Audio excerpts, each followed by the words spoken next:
ప్రభు అయిన యేసుక్రీస్తు వారి యొక్క పరిశుద్ధ నామములో చేరువచ్చిన మీ అందరికీ నా ప్రత్యేకమైన వందనాలు చెల్లిస్తూ ఉన్నాను. దేవుడు మరొక దినాన్ని మనకిచ్చారు. ఈ ఆదివారపు పునరుద్ధానపు ఆరాధనలో దేవుని ఆరాధించుకునే ఈ తరుణం, ఈ భాగ్యం దేవుడు మనకి ఇచ్చారు. అందుకొరకు ప్రభుకి బిగ్గరగా స్తోత్రం చెప్దామా? హల్లెలూయా. మంచిది ప్రియులరా, ఈరోజు దేవుని యొక్క దివ్యమైన వాక్యాన్ని మనం విందాం. ఈ రోజున మనము ఎన్నో ఆశీర్వాదాలు, ఎన్నో దీవెనలు, ఎన్నో కృపలు మన వ్యక్తిగత జీవితాల్లో మనం అనుభవిస్తూ ఉన్నాం.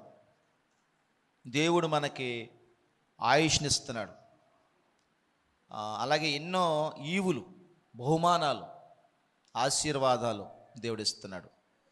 అయితే ఈ రోజున మనం ఏది పొందుకున్నా, ఏది మన జీవితాల్లో సంపాదించుకుంటున్నా, పరిశుద్ధ గ్రంథం ఏం చెప్తుందంటే, ఏదైనా దేవుడిస్తేనే కానీ మనంతట మనము దేనిని కూడా సంపాదించుకోలేము. ఏదైనా కానీ దేవుడిస్తేనే. అవునంటారా కాదంటారా? దేవుడు ఇవ్వాలి. ఏ వ్యక్తికైనా, ఏ కుటుంబానికైనా దేవుడు ఇవ్వాలి. దేవుడు మనల్ని ఈ రోజున యేసు రక్తంలో కడగబడి ఈ పరిశుద్ధ మందిరంలో కూర్చున్నామంటే దాని అర్థం ఏంటంటే, దేవుడు మనలందరినీ ఏం చేశాడంటే క్షమించాడు. ఏం చేశాడు చెప్పండి? దేవుడు మనల్ని క్షమించాడు అంటే మన పాపాల నుంచి మనలను విడిపించారు. యోహాను మొదటి పత్రిక 1వ అధ్యాయము 9వ వచనంలో ఇలా రాయబడి ఉంటుంది. చదవండి. మన పాపములను మనము ఒప్పుకొనిన ఎడల ఆయన నమ్మదగిన వాడును నీతిమంతుడును గనుక ఆయన మన పాపములను క్షమించి సమస్త దుర్నీతి నుండి మనలను పవిత్రులుగా చెయ్యును. చిన్న ప్రార్థన చేద్దాము. పరిశుద్ధుడైన తండ్రి, మీకు స్తోత్రాలు. చదవబడిన లేఖనాన్ని దీవించండి దేవా. ఈ ఉదయకాల సమయంలో మీరే మీ వాక్యం ద్వారా మీ బిడ్డలందరితోనూ మాట్లాడండి. యేసు నామములో ప్రార్థిస్తున్నాను ప్రియ తండ్రి, ఆమేన్ చెప్పండి. ఆమేన్. ప్రియులారా, దేవుడు మనలను క్షమిస్తే మన పాపానికి ఏం దొరుకుతుంది? పరిహారము దొరుకుతుంది. ఏం దొరుకుతుంది చెప్పండి? పరిహారం. మన పాపాలకి పరిహారం ఎలా దొరుకుతుందంటే దేవుడు క్షమిస్తేనే. దేవుడు మన పాపాన్ని క్షమించకపోతే మన పాపాలు పరిహరించబడతాయి అంటారా? పరిహరించబడవు. మన పాపాలను దేవుడు క్షమిస్తేనే మన పాపాలకి పరిహారం దొరుకుతుంది. మరి పాపాలు పరిహరించబడాలంటే మనం ఏం చేయాలి? ఏమండి, మన పాపాలు పరిహరించబడాలంటే మనం ఏం చేయాలి? 1వ అధ్యాయము ఈ యొక్క యోహాను మొదటి పత్రికలో 9వ వచనంలో ఏమన్నాడు? మన పాపములు మనము అది అంటే మన పాపాలను మనం ఏం చేయాలి? ఒప్పుకోవాలి. దేవుడి దగ్గరకు వచ్చిన మనము మన పాపములను మనం ఒప్పుకున్నప్పుడు దేవుడు మన పాపాలను ఏం చేస్తారు చెప్పండి? పరిహరిస్తాడు.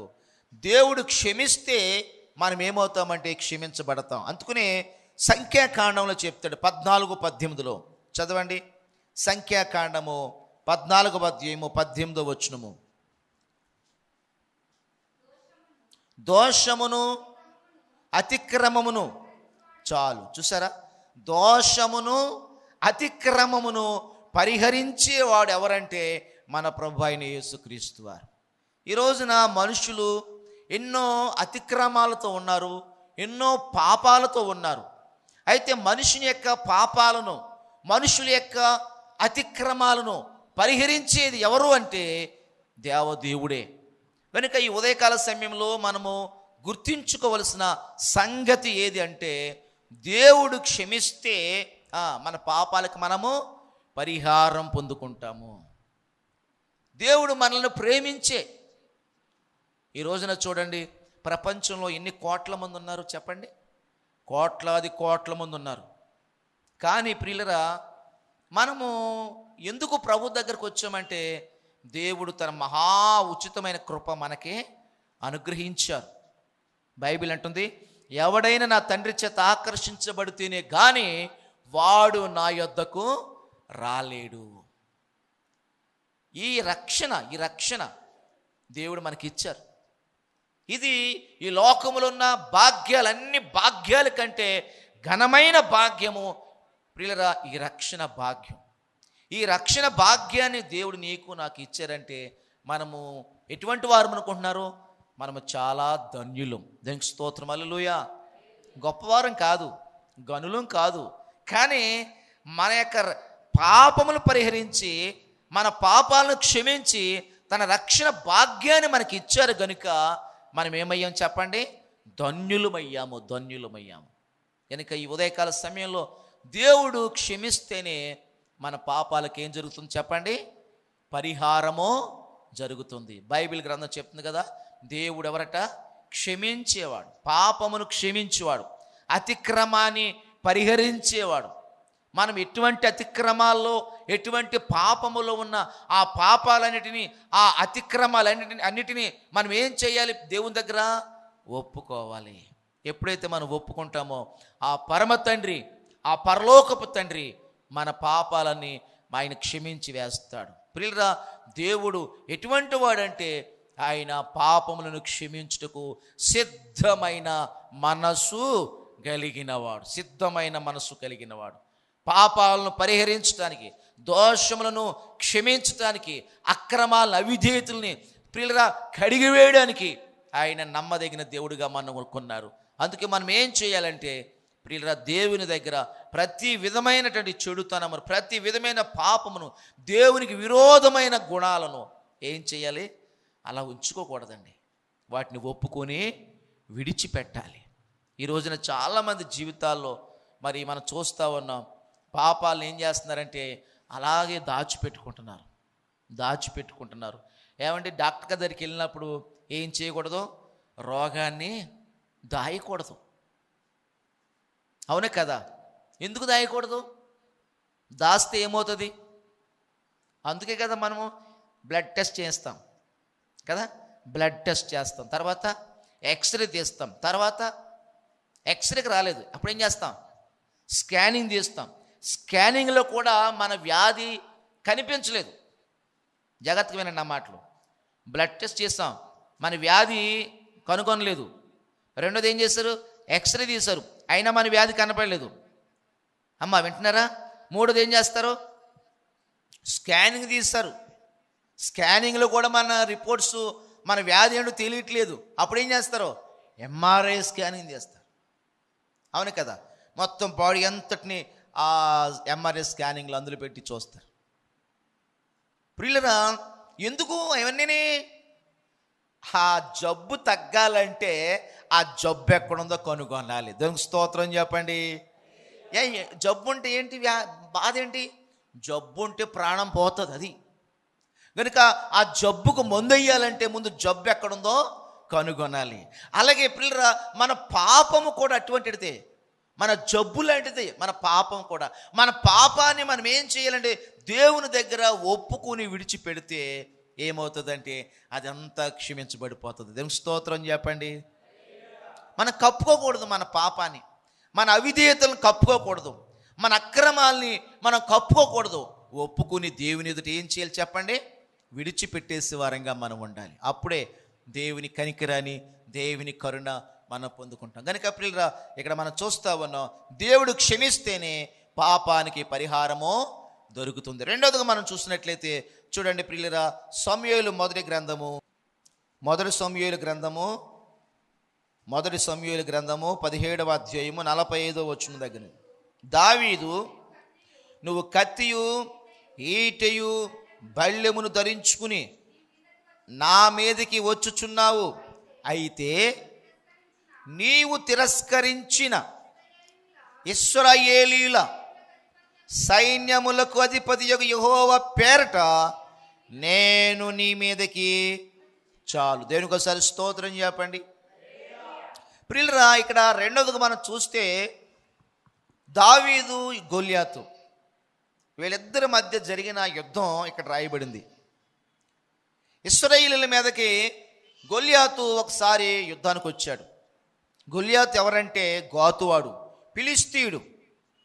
ఇశ్రాయేలు సైన్యాన్ని తిరస్కరిస్తూ ఇశ్రాయేలులోంచి ఎవరినైనా ఒక్కరిని నా మీద యుద్ధానికి పంపించండి, నన్ను ఓడిస్తే మా సైన్యమంతా, మా దేశమంతా మీకు లోబడిపోతుంది. ఒకవేళ అతను ఓడిపోతే మీ రాజు, మీ సైన్యము, మీ దేశం అంతా కూడా నాకు స్వాధీనం కావాలని చెప్పి ఆ గొల్యాతు అనేవాడు రోజు చెప్తున్నాడు. కానీ ఆ గొల్యాతు మీదకి ఎవ్వరు యుద్ధానికి వెళ్ళలేకపోతున్నారు. ఎందుకంటే ఆడు ఎలాగున్నాడంటే 6 మూరల జానుడుతుంటాడు. అంటే మన స్లాబ్ కంటే ఎత్తు.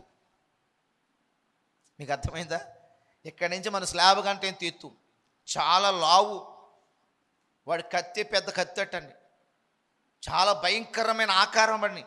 ఆడి దగ్గరికి వెళ్తే మనం చూడండి, చీమలు కొన్నిసార్లు మన మీద పాకితే కొంచెం భయపడమా చెప్పండి. ఒక్కొక్కరు ఉంటారు చీమలు బాగిన కానీ పెద్ద పట్టించుకుని ఏం చేస్తారు చెప్పండి, అలా కూడా చెప్పేస్తాడు, ఇలా కూడా చంపేస్తాడు. ఆడు అటువంటి వాడు మాట. ఈ గొల్యాతు అనేవాడు చాలా భీకరమైనటువంటి ఆకారం కలిగిన వాడు. మనలాంటి వాళ్ళని చీమలు నిలిపేస్తారన్నమాట వాడు. కనుక ఇశ్రాయేలు ప్రజలందరూ ఆ గొల్యాతును చూచి భయపడిపోయి ఎవరు కూడా అతని మీదకి యుద్ధానికి వెళ్ళట్లేదు. ఇశ్రాయేలు ప్రజలు ఈ పక్కన ఉన్నారు, ఫిలిష్తీయులు ఆ పక్కన ఉన్నారు. వాళ్ళు కొన్ని లక్షల మంది ఉన్నారు, వీళ్ళు కూడా కొన్ని లక్షల మంది ఉన్నారు. యుద్ధం మాత్రం జరగట్లేదు. ప్రతిరోజు ఈ గొల్యాతు అనేవాడు చెప్తున్నాడు, మేమందరం యుద్ధానికి రాము. ఎందుకు అందరూ చనిపోవడం?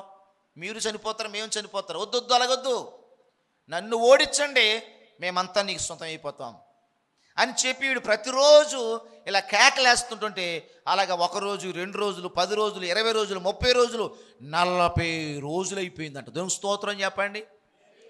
40 రోజులైనా కానీ ఈ గొల్యాతుని ఓడించేవాడు కనిపించట్లేదు. అటువంటి సమయంలో ప్రియుల దావీదు ఏం చేశాడంటే, సైన్యం దగ్గర, సైన్యంలో వాళ్ళ అన్నలు ఉన్నారు కనుక వాళ్ళ నాన్నగారు అన్నారు, వారి అన్నయ్యలు ఎలాగున్నారు చూసిరా అని చెప్పి కొన్ని వెన్న ముద్దలు, కొన్ని జున్నుగడ్డలు, కొంత ఆహారం ఇచ్చి అన్నగారులు క్షేమ సమాచారం 50 వచ్చిందమ్మా. ఆ రాయి వారి నుదుటి వచ్చినందున వాడు నేలను చూసారు, బోర్ల పడ్డాడు. అంటే నేను అంటున్నాను, దేవుడు ఆ ఫిలిష్తీయుని వెనకాల నుంచి తన్నుతాడు అనమాట. అందుకే వాడు ఎలాగ పడ్డాడు చెప్పండి, వాడు బోర్లా పడిపోయాడు. దేవుడే శత్రువుని అణగగొట్టాడు, శత్రువుని నేలమట్టం చేశాడు, శత్రువుని కూల్చాడు దేవుడు. దావీదుకి దేవుడు విజయం ఇచ్చాడు. ఈ ఉదయకాల సమయంలో ప్రియులరా, దేవుడు మనకి బలమిస్తేనే మన శత్రువుల పైన మనం ఏం చేయగలం? విజయాన్ని పొందుకోగలం. నీ శత్రువైన సాతాను ఈ రోజున కుటుంబాల్లో నెమ్మది లేకుండా, కుటుంబాల్లో శాంతి లేకుండా సాతాను ఏం చేస్తున్నాడు చెప్పండి? పెట్టిరేగిపోతున్నాడు. కొంతమంది భర్తలో దూరతాడు, కొంతమంది భార్యల్లో దూరతాడు, కొంతమంది పిల్లల్లో దూరతాడు. ఎవరు? సాతాను. అందుకనే బైబిల్ ఎట్టుంది, మీ విరోధి అయిన అపవాది. చదవండి, పేతురు రాసినటువంటి పత్రిక, పేతురు రాసినటువంటి మొదటి పత్రిక 5వ అధ్యాయము 8వ వచనం చదవం. నిబ్బరమైన బుద్ధి గలవారై మెలకుగా ఉండుడి, మీ విరోధి అయిన అపవాది గర్జించు సింహం వలె ఎవరిని మిరింగుదునని వెదుకుచూ తిరుగుచున్నాడు. చూస్తారా, సాతాను ప్రియులరా, మీ విరోధి అయిన అపవాది సాతాను గర్జించు సింహం వలె ఎవరిని మిరింగుదునా. ఆడి పనేంటి? మింగేయడమే. కుటుంబాలు మింగేస్తాడు. కుటుంబాలనే. సంస్కృతం దగ్గర, చెరువు దగ్గర ఒక హోటల్ ఉండేది. మొత్తం ఫ్యామిలీ, భార్య, భర్త, 2 కూతుర్లు. మరి ఏమైందో, అప్పులైపోయారట. ఫ్యామిలీ అంతా ఒక్కసారి ఏదో తాగేసి చచ్చిపోయారు. 2 కూతుర్లు, భార్య, భర్త. మింగేయలేదా చెప్పండి? సాతాను కుటుంబాలని అలాగే మింగేస్తాడండి. ఢిల్లీలో ఆ మధ్య ఒకసారి చదివాం, ఎన్నో కోట్లు అప్పు అయిపోయాడంట. ఒకటే కూతురు, ఆ కూతురికి విషం ఇచ్చేశారు. వాళ్ళిద్దరు భార్య భర్తలు కొద్ది విషం తాగేసి చచ్చిపోయారు. మింగేసాడే మింగేలేదా? మింగేస్తాడు వాడు. అందుకని బైబిల్ అంటుంది, మీ విరోధి అయిన అపవాది గర్జించు సింహం వలె ఎవరిని మిరింగుదునా అని వాడు ఏం చేస్తాడంట? వెతుకుతున్నాడు. ఎవరు దొరుకుతాడా? ఏ కుటుంబం దొరుకుతుందా? ఆ కుటుంబం దొరికిద్దా? ఆ వ్యక్తి దొరుకుతాడు? ఈ వ్యక్తి దొరుకుతాడా? నువ్వేం చేయాలంటే, నువ్వు విశ్వాసంతో ప్రార్థనతో ఉంటే నీ కుటుంబం దగ్గరికి సాతాను ఏమీ చేయలేడు. చదవండి. ఆ తర్వాత వచ్చిన ఏమన్నాడు? మీ చదవమ్మా 9వ వచనం. లోకమందున్న మీ సహోదరుల యందు ఈ విధమైన శ్రమలే నెరవేరుచున్నవని ఎరిగి విశ్వాసమందు స్థిరులై వానిని ఎదిరించుడు. చూసారా, అపవాదిని మనం ఏం చేయాలంటే చెప్పండి? ఎదిరించాలి. లోకంలో నీ సహోదరులు, మన ఇరుగు పొరుగు వారికి చాలామందికి ఇలా శ్రమలు వస్తున్నాయి. కానీ శ్రమలు వచ్చినప్పుడు మనం ఏం చేయాలి అమ్మా? అపవాదిని ఎదిరించమన్నాడు. దేవుని స్తోత్రం చెప్పండి. అపవాదిని ఎదిరించుడి, అప్పుడు వాడు మీ యొద్ద నుండి పారిపోవును. ఎదిరించలేదనుకోండి, అలాగ ఉన్నామనుకోండి, ఏం చేస్తాడు? మన దగ్గరకు వచ్చి ఆడు మనల్ని పాడు చేస్తాడు, మన జీవితాలను నాశనం చేస్తాడు, మన కుటుంబాన్ని నాశనం చేస్తాడు. కనుక ఈ ఉదయకాల సమయంలో ప్రియులరా, దేవుడు మనకి ఆయన బలం ఇస్తాడు. మన శత్రువుల పైన మనము జయం పొందుకోగలుగుతాం. దేవుడు బలం ఇవ్వకపోతే మన శత్రువును మనం ఏమీ చేయలేం. బైబిల్ గ్రంథం మనకందరి యొక్క శత్రువు ఒక్కడే, వాడే అపవాదైన సాతాను. వాడే మన శత్రువు. కనుక వాడిని మనం జయించాలి. వాడిని మనం జయించాలి అంటే తప్పనిసరిగా బైబిల్ అంటుంది, మీరు దేవునికి లోబడి ఉండండి. చదవండి. యాకోబు పత్రిక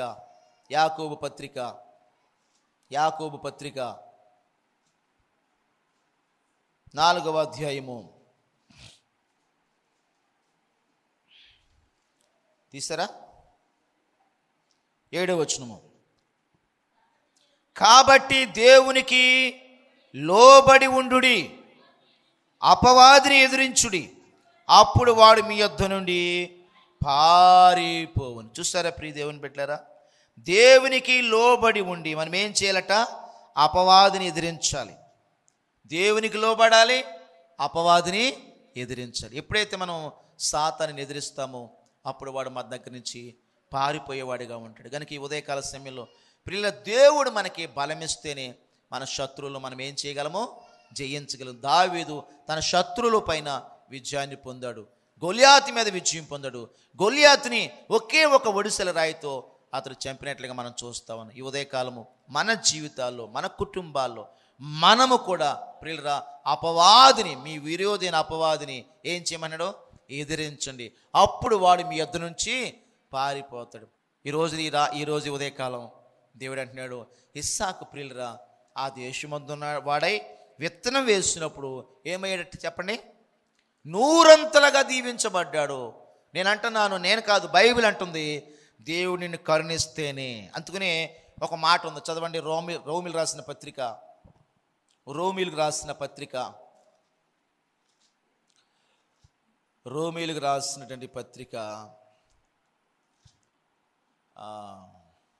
9వ అధ్యాయము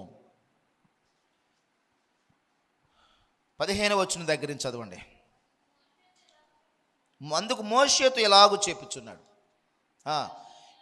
ఎవనిని కరుణింతునో వానిని కరుణింతును, ఎవని ఎడల జాలి చూపుదునో వాని ఎడల జాలి చూపుదును. కాగా ఈ మాట వినండి, పొందగోరు వాని వలనైనను ప్రయాస పడు వాని వలనైనను కాదు, గాని కరుణించు దేవుని వలననే అగును. చూసారా? చాలు. నేను చెప్పిన పాయింట్ ఎక్కడే వచ్చేసింది. ప్రయాసపడేవాడి వలన అవదంట. రాత్రి బాగలు ప్రయాసపడుతున్నారు కదా, ప్రయాసపడేవాడి వల్ల అవదంట, పొందుకునేవారి వల్ల అవదంట. మరెవరి వల్ల వద్ది? కరుణించు దేవుడు. అంటే దేవుడు నిన్నేం చేయాలి? నన్నేం చేయాలి? మనలను దేవుడు కరుణించాలి. దానికి స్తోత్రం చెప్పండి. ఇస్సాకుని కరుణించాడు దేవుడు. అందుకునే ఇస్సాకు విత్తనం వేసి 100 ఫలం పొందాడు. 100 ఫలం. మరి దేవుడు కరుణించాలంటే మనం ఏం చేయాలండి? పాస్టర్ గారు, నాకు దేవుని కరుణ కావాలి. దేవుని స్తోత్రం చెప్పండి. ఎందుకు? దేవుడు మనల్ని కరుణిస్తే మనం దీవించబడతాం, మనం ఆశీర్వదించబడతాం, మనం వర్ధిల్లుతాం. కనుక ఈ రోజున ప్రియ దేవుని బిడ్డలారా, మనం దేవుని కరుణ మన మీదకి దిగి రావాలి. దేవుని కరుణ మన మీదకి దిగి రావాలంటే మనం ఏం చేయాలంటే దేవుడు అంటే భయభక్తులు కలిగి ఉండాలి. ఆయన ఎవరిని కరుణిస్తాడు? ప్రతి ఒక్కరిని కరుణించడు. ఇప్పుడు సారా బాటిల్ పెట్టుకుని మందిరానికి వచ్చాడు, తాగేసి మందిరానికి వచ్చాడు, కరుణిస్తాడా? పొద్దస్తమాలు సారాతోనే ఉంటున్నాడు, రోజస్తమాలు పాపంతోనే ఉంటున్నాడు, మనిషి జీవితం అంతా పాపమేమో ఉంది. అటువంటి వ్యక్తిని ఆయన కరుణిస్తాడా? కరుణించడు కదా. దేవుడు మనల్ని కరుణించాలంటే మనం ఏం చేయాలంటే ఆయనలో భయభక్తులు కలిగి ఉండాలి. దేవుడు అంటే భయం కలిగి, దేవుడు అంటే భక్తి కలిగి ఉన్నప్పుడు ఆయన మనలను కరుణించేవాడిగా ఉన్నాడు. దేవునికి స్తోత్రం చెప్పండి. బిగ్గరగా చెప్పండి హల్లెలూయా. ఈ రోజున ఈ ఉదయకాల సమయంలో ప్రియులరా, దేవుడు మనల్ని కరుణించినప్పుడు మనం ఏం చేస్తామంటే మనము కష్టానికి తగిన ఫలితం పొందుకుంటాం. నువ్వు ఎంత కష్టపడతావో నీ కష్టానికి తగిన ఫలితాన్ని దేవుడు నీకు ఇస్తాడు. నువ్వు కొద్దిగా కష్టపడినా, ఎక్కువ కష్టపడినా ఆ ఫలితం, ఎంత ఫలితం ఇవ్వాలో ఆ ఫలితాన్ని దేవుడు నీకు తప్పనిసరిగా ఇస్తాడు. నేను ఉసురు పెట్టడాయన, నిన్ను ఆయన నిర్లక్ష్యం చేయడైనా. కనుక కరుణించే దేవుడు, ఆయన కరుణ మన మీదకి, మన బిడ్డల మీదకి రావాలంటే మనము దేవుని ఎడల భయభక్తులు కలిగి ఉన్నప్పుడు కరుణించు దేవుడే ప్రియులరా మన కష్టాన్ని తగిన ఫలితాన్ని ఇస్తాడు. ప్రియులు 4వదిగా చూద్దాం. కీర్తన గ్రంథము 23:6.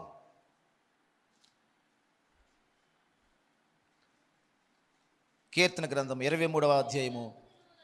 అమ్మా, నేను బ్రతుకు దినములన్నీ కృపాక్షేమములే నా వెంట చిరకాలము యెహోవా మందిరములో చాలు. దేవునికి ఒకసారి స్తోత్రం చెప్తాం హల్లెలూయా. ప్రియులరా, 4వదిగా మనం చూస్తున్నాం. మొట్టమొదటిగా చెప్పాను, దేవుడు క్షమిస్తేనే పాపానికి పరిహారం పొందగలము. 2వదిగా దేవుడు బలమిస్తేనే శత్రువులపైన మనము విజయం పొందగలం. 3వదిగా దేవుడు కరుణిస్తేనే కష్టాన్ని తగ్గ ఫలితం పొందుకుంటాం. 4వదిగా దేవుడు సెలవిస్తేనే క్షేమము సంతోషము కలిగేది. ఏం చెప్పండి? దేవుడు సెలవిస్తేనే క్షేమము సంతోషం కలిగేది. ఇక్కడ 23వ కీర్తనలో దావీదు అంటున్నాడు, ఏమన్నాడు? నేను బ్రతుకు దినాలు కృపాక్షేమములే నా వెంట వచ్చును. ఈ రోజున మనిషికి బంగారం ఉంటుంది, డబ్బు ఉంటుంది, ఉద్యోగాలు ఉంటున్నాయి, మరి చాలా ఆస్తుపాస్తులు ఉంటున్నాయి. కానీ ఏముండట్లేదంటే ఇక్కడ చెప్పాడు కదా, క్షేమం ఉండట్లేదు. ఏముండట్లేదు చెప్పండి? ఒంటి నిండా రోగాలు. ఒకవేళ ఆస్తి ఉంటుంది, సంపద ఉంటుంది, తినటానికి ఉంటుందా? చెప్పండి అమ్మా, తినటానికి ఉండట్లేదు. అందుకని ప్రసంగిలో మాట చెప్తాడు, చదవండి. ప్రసంగిలో 5వ అధ్యాయము, ప్రసంగి 5వ అధ్యాయము 19వ వచనము చూడండి. దేవుడట ఒకనికి ధనధాన్య సమృద్ధి ఇచ్చి దాని యందు తన భాగం అనుభవించుటకును అన్నపానములు పుచ్చుకునుటకును తన కష్టార్జితమందు సంతోషించుటకును వీలు కలుగు చేసిన ఎడలా అతనికి ఆ స్థితి దేవుని ఆశీర్వాదం వలన కలిగినదని అనుకోనవలను. దేవునికి స్తోత్రం చెప్పండి. ఎంత చక్కని మాటలండి దేవుడు రాసి పెట్టాడు. ఎంత చక్కని మాటలండి. ఏమన్నాడు అక్కడ చెప్పండి? దేవుడట ఒకనికి ధనము ధాన్యము సమృద్ధి ఇచ్చి దాని యందు తన భాగం అనుభవించడానికి అన్నపానాలు పుచ్చుకుని ఆ కష్టార్జితం ద్వారా సంతోషించడం. అమ్మా వింటున్నారా? దేవుడు ధనము ధాన్యము సమృద్ధి ఇచ్చి ఆ కష్టార్జితాన్ని అనుభవించడానికి కూడా దేవుడే వీలు కలిగ చేసేయాలంట. అలాగ వీలు కలిగ చేసినప్పుడు మనిషి అనుకోవాలట, ఇది దేవుడు నాకు ఇచ్చాడు అనుకోవాలంట. దేవుని స్తోత్రం చెప్పండి. అక్కడ ఏమన్నాడు? అతనికి ఆ స్థితి దేవుని ఆశీర్వాదం వల్ల కలిగినదని కొనవలెను. అంటే అర్థం ఏంటి? చాలామందికి ధనము ధాన్యము సమృద్ధి ఉంటుంది, కానీ దాన్ని అనుభవించడానికి మాత్రం వాళ్ళకి ఉండట్లేదు. దాన్ని అనుభవించే అవకాశం వాళ్ళకు ఉండట్లేదు. మనకందరికి బాగా తెలుసు, ఆమె ఎవరో, జయలలిత, తమిళనాడు సీఎం చేసింది. ఆమె స్థలాలు పొలాలు కొన్ని వేల ఎకరాలు ఉన్నాయి. పొలాలు, ఎస్టేట్లు ఎన్నంటే వేలే, వందలు కాదండి, వేలు ఎకరాలు. బంగారం కేజీల లెక్కన బంగారం, వెండి కేజీల లెక్కన వెండి ఉంది. చీరలో లెక్కే లేదు, చెప్పులు లెక్కలేదు, వాచీలు ఉంటాయి కదా, ఎన్ని వాచీలు ఉంటాయి మనకి? ఒకటే. కొద్ది డబ్బు ఉంటే 2 వాచీలు ఉంటాయి, అంతేనా? ఆవిడకి కొన్ని వేల వాచీలు. మన వాచీలు అయితే 5,000 ఉంటుందేమో ఖరీదైన ఉంటాయి. ఆమె వాచి, ఒక వాచి కోట్లు లక్షలే. బ్యాగులు ఉంటుంది కదా, బ్యాగ్ వేసుకుని, హ్యాండ్ బ్యాగ్ అంటాం కదా, మన వాళ్ళు సూదులు కరకాయలని తీసుకుంటారు. ఆమె వేసుకునే బ్యాగ్ 2 కోట్లు అంటండి, 2 కోట్లు 3 కోట్లు అంట. బ్యాగ్ వేసుకునే బ్యాగ్ ఉంటుంది కదా, మనకు 4 లక్షలు ఇల్లే ఉండదు మనకి. ఆవిడ వేసుకునే బ్యాగ్ ఎంత? 2 కోట్లు 3 కోట్లు బ్యాగ్. కానీ ఒక రోజున ఏమైంది తెలుసా? చనిపోయింది. ఆమెకి పిల్లలు లేరు, భర్త కూడా లేడు. ఏమైంది? ఉందా? మరి అన్ని వేల ఎకరాలన్నీ ఏమైపోతాయి? ఆ వాచీలన్నీ ఏమైపోతాయి? ఆ బంగారం ఎంత ఏమైపోద్ది? ఈ రోజున మనము చనిపోతే ఎక్కడికి వెళ్తాం? మనం చనిపోతే మనం సంపాదించిందంతా ఏమైపోద్ది అనే ఆలోచన ఈ రోజున ఎవరికే ఉండట్లేదు. దొరికిన కాడికల్లా మనిషి ఏమనుకున్నాడు చెప్పండి? దాచేసుకుందాం,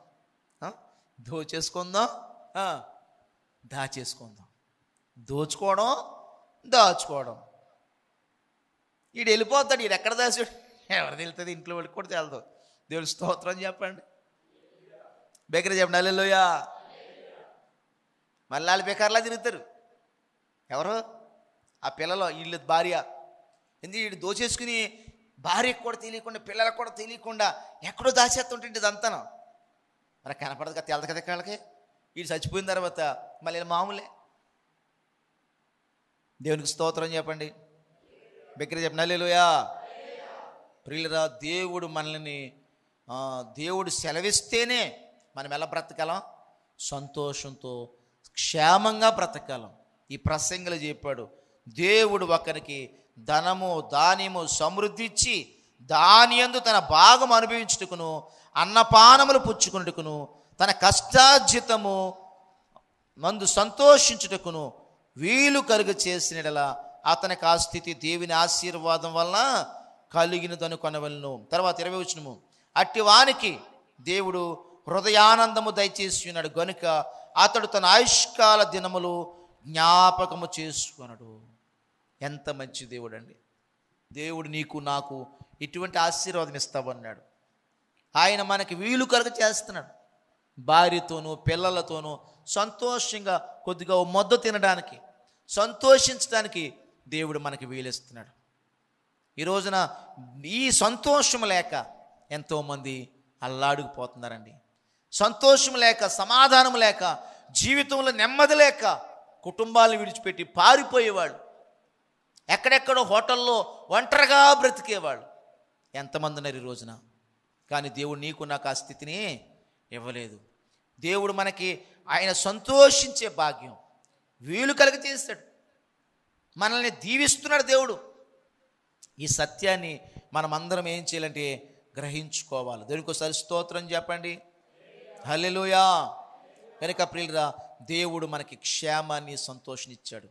23వ కీర్తన చెప్తున్నాడు కదా, ఆఖరి వచనం చదవ మరోసారి. అది 23వ కీర్తనలో 6వ వచనము, నేను బ్రతుకు దినములన్నీ కృపాక్షేమములే నా వెంట వచ్చును. చాలు, చిరకాలము నేను యెహోవా మందిరములో నివసింపగోరుచున్నాను.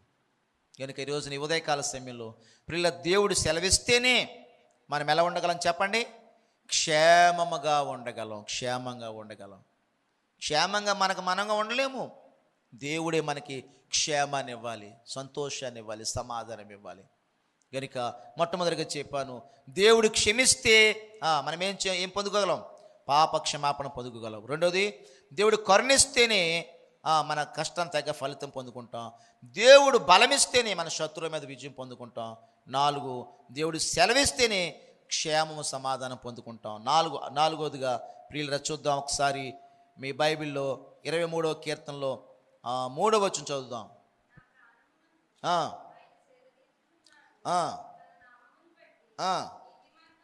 నీతి మార్గములలో నన్ను నడిపించుచున్నాడు. దేవునికి ఒకసారి దగ్గరకు స్తోత్రం చెప్పండి. ఈ 23వ కీర్తనలు చెప్తున్నాడు. ఏ మార్గం అంటే చెప్పండి? నీతి మార్గము. ఏ మార్గం చెప్పండి? నీతి మార్గం.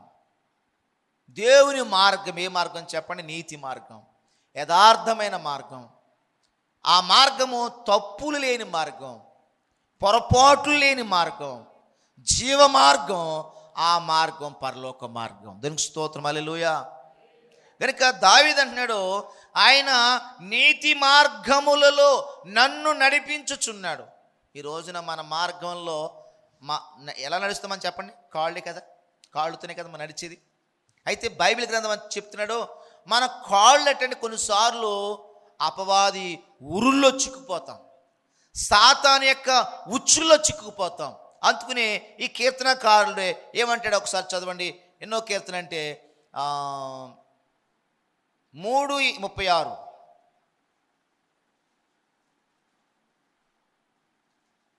సామెత గ్రంథం, సామెతండి, కీర్తన కాదు, 3:36. హమ్మింగ్ వస్తుందిరా. 3:36 సామెతల గ్రంథం.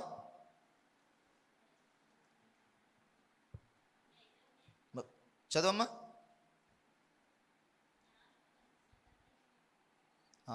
26. నేను తప్పు రాస్తాను. యెహోవా నీకు ఆధారమగును, నీ కాలు చిక్కుబడకున్నట్లు ఆయన నిన్ను కాపాడును. దేనికి స్తోత్రం చెప్తాం, హల్లెలూయా. నీ కాలు చిక్కుబడకున్నట్లు అంటే మనము ఈ రోజున సమాజంలోకి వెళ్ళామంటే, ఏదైనా ఎక్కడికైనా వెళ్ళామంటే, ఈ రోజున సాతాన్ దగ్గర ఇలా చూడండి 3 ఆయుధాలు ఉన్నాయి. ఎన్ని ఆయుధాలు చెప్పండి? 3 ఆయుధాలు. ఏంటి ఆయుధాలు అంటే? 1 శరీరాశ, 2 నేత్రాశ, 3 జీవపు డంబం. ఇవేంటంటే వాడు ఆయుధాలు, వాడి బాణాలు అనొచ్చు. ఒకసారి చేపలు పట్టేవాళ్ళు ఏం చేస్తారంటే, చేపను పట్టుకోవడానికి, పెద్ద పెద్ద చేపలు పట్టుకోవడానికి చిన్న చేపల్ని ఏం చేస్తారంటే గాలానికి గుచ్చి ఎత్తాడు. అప్పుడు ఏమవుతుందంటే పెద్ద పెద్ద చేపలు ఆ గాలానికి తగిలేస్తూ ఉంటాయి. అంటే ఆ చేపలను పట్టుకోవాలంటే ఒక్కొక్క చేపకి ఒక్కొక్క రకమైన ఆ ఎర్ర వేస్తూ ఉంటాడు. సాతాను కూడా ఏం చేస్తాడంటే శరీరాశ, నేత్రాశ, జీవపు డంబం, ఈ 3 ఎర్రల్లో నీకు ఏ ఎర్రక చిక్కుతావో ఆ ఎర్ర నీ దగ్గర వేస్తాడు. అయితే నువ్వు ఆ ఎర్రలకి చిక్కుకోకుండా, నీ కాళ్ళు చిక్కుకోకుండా దేవుడు నిన్ను తప్పించాలి. దేవునికి స్తోత్రం, హల్లెలూయా. ప్రభు అంటున్నాడు ఇక్కడ సామెతల గ్రంథంలో, కీర్తనకారుడు సామెతల గ్రంథకర్త సొలొమోను అంటున్నాడు. ఏమన్నాడు చదవండి ఆ మాట? నీ కాలు చిక్కుబడకున్నట్లు ఆయన నిన్ను కాపాడును. అంతేకాదు కీర్తన గ్రంథంలో 40వ కీర్తనలో చూడండి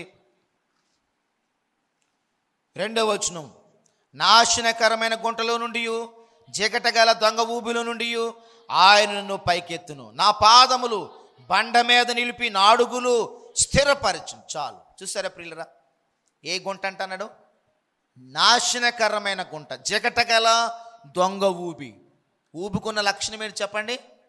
మనిషిని క్రిందకి లాగేస్తూ ఉంటుంది. బయటికి రావాలన్నా ఆ వ్యక్తి రాలేడు. ఎందువల్ల? ఈ కాళ్ళు లాగితే ఈ కాళ్ళు లాగే కింద లాగుతాం. అక్కడ ఒక మాట అన్నాడు, దొంగ ఊబి కాదు, దొంగ ఊబి. అంటే దొంగ ఊబి అంటే అర్థం ఏంటి? ఆ నేల ఇలా చూడండి, నేలంతా ఒకేలాగా ఉంటుంది, కానీ అది ఊబి అని నీకు ఎప్పుడు తెలుస్తుంది అంటే అక్కడ అడుగు పెట్టాక, కాళ్ళు పెట్టాక అని నీకు తెలియదు. కానీ నువ్వు కాళ్ళు పెట్టావంటే మరలా నువ్వు దాంట్లోంచి బయటికి రాలేవు. ఎందుకు? ఆ ఊబి కిందకి లాగేస్తూ ఉంటుంది, నువ్వు కిందకి వెళ్ళిపోతూ ఉంటావు, పైకి రాలేవు. దాన్నే నాశనకరమైన దొంగ ఊబి అన్నాడు, జగటగల దొంగ ఊబి. కానీ ప్రభు అన్నాడు, అటువంటి నాశనకరమైన జగటగల దొంగ ఊబిలో నుండి దేవుడు నన్ను పైకి లేపాడు. దేవునికి స్తోత్రం చెప్పండి. దేవుడు నన్ను పైకి లేపి బండ మీద స్థిరపరిచాడు. బండ మీద కూర్చుంటే ఇంకా దిగే పని లేదు. ఇక ఈరోజు ఈ ఉదయకాల సమయంలో ప్రియులరా, దేవుడు నేనేం చేస్తాడంటే ఆయన నడిపిస్తే, దేవుడిని నడిపిస్తే నీ కాలు జారకుండా ఉంటుంది. దేవుని స్తోత్రం చెప్పండి. దేవుడిని నడిపించడానికి నువ్వు ఎక్కడ దగ్గర పడిపోతూ ఉంటావు, నీ గాళ్ళు నువ్వు సాతాను చిక్కిపోతూ ఉంటావు, అపవాది దొరుకుతూ ఉంటావు. నువ్వు అపవాదికి నువ్వు దొరకకుండా, నీ కాళ్ళు చిక్కుపడకుండా ఉండాలంటే దేవుడిని నడిపించాలి. దేవుని స్తోత్రం చెప్పండి. మొట్టమొదటిగా చెప్పాను, దేవుడు క్షమిస్తేనే పాపములకు పరిహారము పొందగలము. రెండవది ఏం చెప్పాను? దేవుడు బలమిస్తేనే జయం పొందుకోగలం. 3 ఏం చెప్పాను?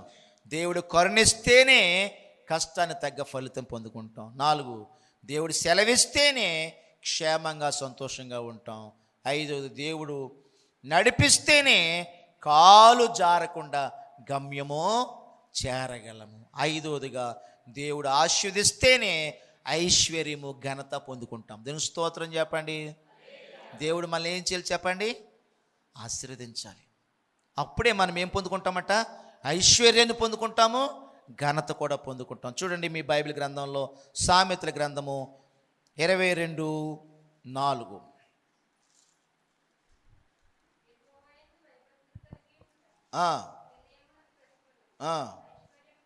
ఐశ్వర్యము ఘనత జీవమును చాలు. దేవునికి స్తోత్రం చెప్దాం. హల్లెలూయా. చూడండి, ఐశ్వర్యము ఘనత దానివల్ల కలిగిద్ది. దేనివల్ల? దేవుని యందు భయభక్తులు కలిగి ఉంటే. అందుకనే సామెతల గ్రంథంలోనే 10:22లో చెప్తాడు, చదవండి. యెహోవా ఆశీర్వాదము ఐశ్వర్యం ఇచ్చును, నరుల కష్టము చేత ఆ ఆశీర్వాదం ఎక్కువ కాదు. ఒక్కొక్కలండి ఇలా చూడండి, నా వైపు చూడండి, కూలి పనే చేసుకుంటారు. వాళ్ళు పెద్ద ఏం చేయరు, కూలి పనే చేసుకుంటారు. ఇంట్లో బంగారం ఉంటుంది, కూలి పనే చేసుకుంటారు. పొలం కొనేసుకుంటారు, కూలి పనే చేస్తారు. ఇల్లు కట్టుకుంటారు, కూలి పనే చేస్తారు. పిల్లలకు పెళ్లి చేస్తారు, కూలి పనే చేస్తారు. 2-3 బళ్ళు ఉంటాయి. ఎందుకు వచ్చింది ఎన్ని? ఇక్కడ చెప్తున్నాడు, యెహోవా ఆశీర్వాదము ఐశ్వర్యము, నరుల కష్టము చేత ఆ ఆశీర్వాదం ఎక్కువ కాదు. హల్లెలూయా. అంటే ఒక్కొక్కరు అనుకుంటారు కష్టపడాలి, తప్పేం లేదు. కానీ కష్టపడినంత మాత్రాన ఆ ఆశీర్వాదం ఎక్కువ కాదు. మరి ఎలాగొస్తుంది? యెహోవా ఆశీర్వదించాలి. అది దేవుడు మనల్ని ఏం చేయాలి చెప్పండి? ఆశీర్వదించాలి. దేవుడు మనల్ని ఆశీర్వదించాలంటే నువ్వు క్రమంగా మందిరం రావాలి.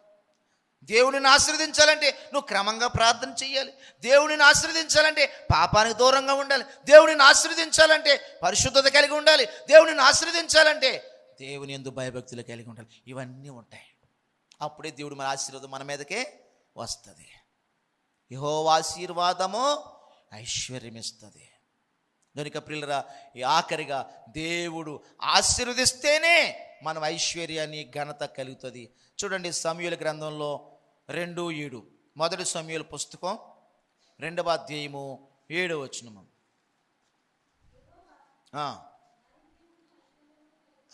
చూసారండి, దేవుడినంట. అంటే కొంతమంది ఏమండి బాబు, ఈ దరిద్రం పోతలేదు మాకు అంటారు కదండి, అంటారనరా? ఈ దరిద్రం పోతలేదండి. ఇక్కడ అంటున్నాడు ఆయన, ఏమన్నాడు? యెహోవా దారిద్ర్యమును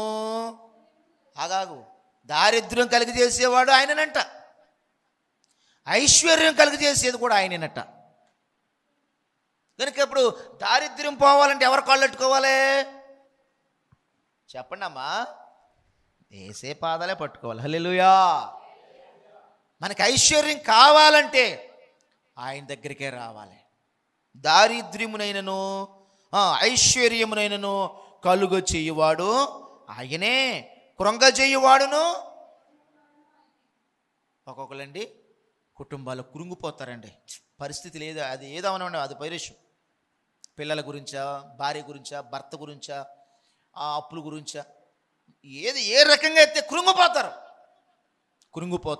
బైబిల్ అంటుంది కృంగజేయువాడు ఆయనే, లేవనెత్తువాడు ఆయనే.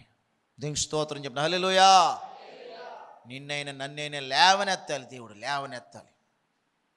అంటే సమస్తానికి మూలం ఎవరు? దేవుడే. హల్లెలూయా. అందుకే ఇప్పుడు మనం ఎవరిని పట్టుకోవాలి? అన్నిటికీ ఆధారమైన వాడు. దేవునికి స్తోత్రం. హల్లెలూయా. నీ ఆశీర్వాదానికి ఆధారమైన వాడు, నిన్ను నడిపించగలిగిన వాడు, నిన్ను కాపాడగలిగిన వాడు, నిన్ను పోషించగలిగిన వాడు, నీ కుటుంబాన్ని దీవించగలిగిన వాడు, నీ కాలు చిక్కుపడకుండా కాపాడేవాడు, నీకు బలం ఇచ్చేవాడు, అన్నిటికీ ఆధారం ఆయనే. కనుక ఈ రోజున మనము సమస్తానికి ఆధారమైన ఆ దేవుణ్ణి పట్టుకుంటే నువ్వెవ్వరి కాళ్ళు పెట్టుకోక్కర్లేదు, దేనికి భయపడక్కర్లేదు. దేవునికి స్తోత్రం. హల్లెలూయా. కనుక ఈ రోజు మధ్యాహ్నపు వేళ దేవుడు మనల్ని ఆశీర్వదిస్తే ప్రియులారా, మనం ఆశీర్వాదించబడతాం. దినవృత్తాంతాల మొదటి గ్రంథము మరొక వచనం చూడండి, 29:12. దినవృత్తాంతాల మొదటి గ్రంథము 29వ అధ్యాయము 12వ వచనం. ఐశ్వర్యమును ఐశ్వర్యము గొప్పతనము నీ వలన కలుగును. చాలు చూసారా ప్రియులరా, ఐశ్వర్యము గొప్పతనం. ఐశ్వర్యం ఆయన ఇస్తాడు, గొప్పతనం కూడా ఆయన ఇస్తాడు. నీ వలన కలుగును. నువ్వు సమస్తమును ఏలువాడవు, బలమును పరాక్రమము నీ దానములు హెచ్చించువాడవును, అందరికీ బలమిచ్చువాడవు నీవే. ఈరోజు నీ మధ్యాహ్నపు వేళ నేను వాక్యం ముగించేస్తాను. నేను 6 విషయాలు మీకు చెప్పాను. 6 విషయాలు. ఈరోజు ఈ 6 విషయాల్ని మీకు హృదయంలో పెట్టుకోండి. చెప్పండి. మొట్టమొదటిగా, దేవుడు క్షమిస్తేనే మనము క్షమించబడగలుగుతాము. 2, దేవుడు బలమిస్తేనే శత్రువుల పైన విజయాన్ని పొందుకుంటాం. 3, దేవుడు కరుణిస్తేనే క్షేమము, కష్టానికి తగిన ఫలితం పొందుతుంది. 4, దేవుడు మనను దేవుడు సెలవిస్తేనే క్షేమము, సమాధానం మనము పొందుకుంటాం. తర్వాత దేవుడు నడిపిస్తేనే కాలు జారకుండా మనం ఉండగలుగుతాము. ప్రియులారా, ఆఖరిగా దేవుడు ఆశీర్వదిస్తేనే మనం ఐశ్వర్యం, ఘనత పొందుకోగలుగుతాం. కనుక సమస్తానికి ఆధారమైన ఆ దేవుని మీద మన విశ్వాసం ఉంచి ఆయన్ని పట్టుకుందాం. ఆయన మనకి సమస్తాన్ని ధారాళంగా ఇచ్చి ముందుకు నడిపిస్తాడు. అటువంటి గొప్ప భాగ్యాన్ని దేవుడు మనందరికీ అనుగ్రహించునుగాక.